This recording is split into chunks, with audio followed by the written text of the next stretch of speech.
écoute, j'espère que tu vas bien. Aujourd'hui, je fais ma vidéo avec Jojo. Bonjour. Alors aujourd'hui, souvent quand on me demande qu'est-ce qu'un enfant au potentiel, comment ça se passe avec mes enfants et tout, quand je raconte un peu toutes les déboires qui m'arrivent, autant au niveau du quotidien, et voilà, au niveau du social, au niveau de l'école et tout, puisque ce sont des enfants qui sont quand même différents et qui ont des fois du mal un peu à s'adapter à la société, qui ont du mal à s'adapter à l'école, pour pas dire que c'est plutôt la société qui a du mal à s'adapter à eux, et parfois encore plus l'école qui a du mal à s'adapter à eux. Donc la première action des gens, ils me disent souvent « Ah, vous avez de la chance d'avoir des enfants surdoués, ça va être super et tout ». Et après, quand je leur explique un petit peu toutes les difficultés qu'on rencontre, ils me disent « Oh mon Dieu, mais alors c'est compliqué, c'est galère et tout ». Donc, je voulais quand même rectifier cette image négative. Je sais aussi qu'un jour, j'ai fait un live avec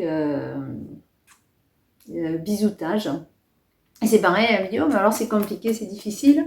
Et je sais qu'il y a certains parents qui ne font pas détecter leur enfant aussi à cause de ça. Ils ont peur en fait du résultat et que leur enfant soit Plus intelligent que les parents. plus intelligent que les parents.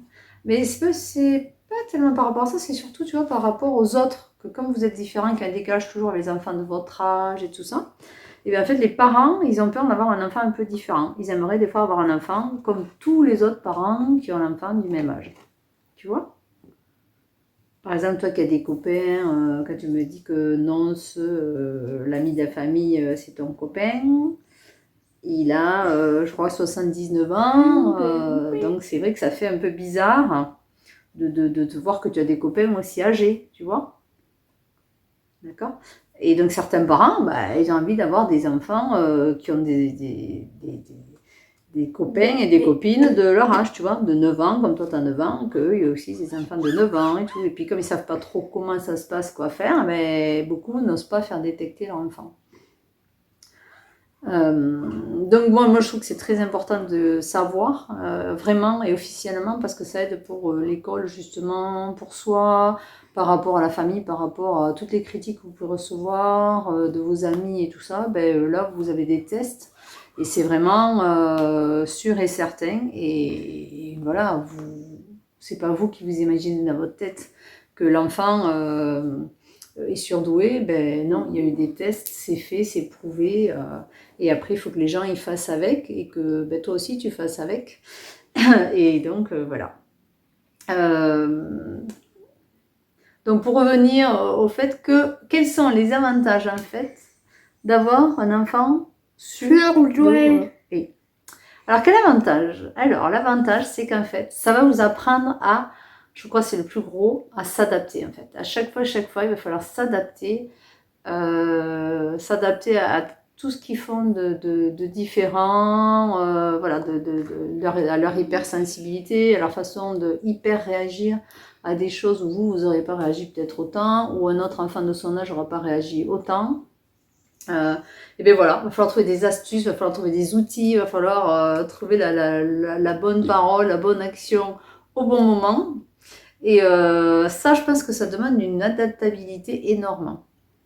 Mais j'ai dit, moi j'appelle ça surfer sur la vague, c'est-à-dire que voilà, il va y avoir des hauts et des bas. Et mais voilà, il faut être patient aussi, très patient. Comme voilà, là j'ai décidé de faire une vidéo sérieuse et Jonathan a décidé de faire le clown.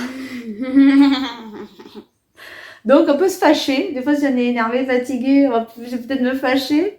Et où je peux le prendre voilà, sur la rigolade parce que je me dis, ben voilà, mon loulou il est comme ça, et il aime bien faire le clown, il aime bien, voilà, dès que la caméra tourne, il aime bien faire voilà, des gros yeux, se faire remarquer, et c'est sa façon d'être, donc ben, voilà, je pense qu'il vaut mieux s'adapter. Et oui, voilà, l'adaptabilité, s'adapter à ceux qui sont aussi, à leur caractère, à leur façon de faire. Voilà, alors quel est l'autre avantage? Ce sont des enfants qui sont quand même très très intelligents. Donc parfois ils remettent en question nos connaissances ou ils nous posent aussi des questions à savoir ben, est-ce que tu es sûr, comment tu sais ça et tout ça. Ce que je trouve qui nous pousse parfois, moi ça me pousse à aller sur internet, à rechercher ben, par exemple sur des religions, sur je sais pas, sur des fois des questions, ça va être tout, hein, les volcans, n'importe quoi, ben, il y a des fois je cale. Les Parce que, requins. les requins, voilà, parce que c'est la passion de Jonathan, les requins, Les animaux. les animaux, voilà, tous les animaux, un peu tout. Et ben il y a des fois, moi je ne sais pas. Je sais pas. Et pour pouvoir répondre, et ben, soit on va chercher ensemble, soit je vais chercher et je peux lui répondre après, suivant aussi l'âge qu'ils ont. Ben voilà, on est obligé d'aller faire des recherches et d'aller chercher parce que comme on a dit aussi plusieurs fois, ce sont des enfants qui ont vraiment vraiment besoin d'avoir des réponses. Beaucoup de réponses. Beaucoup de réponses, mais des vraies réponses, quoi. C'est ça, vous avez besoin de réalité.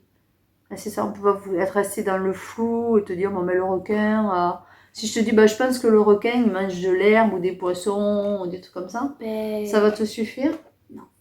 Non, voilà. Donc, c'est des enfants qui veulent vraiment savoir tout, avoir les réponses à tout, et pourquoi, et comment, et tout. Donc, je pense que ça nous pousse à nous, ben, à nous cultiver, à aller chercher des infos sur des choses qui ne nous auraient pas forcément intéressés et sur lesquelles on ne saurait pas les chercher.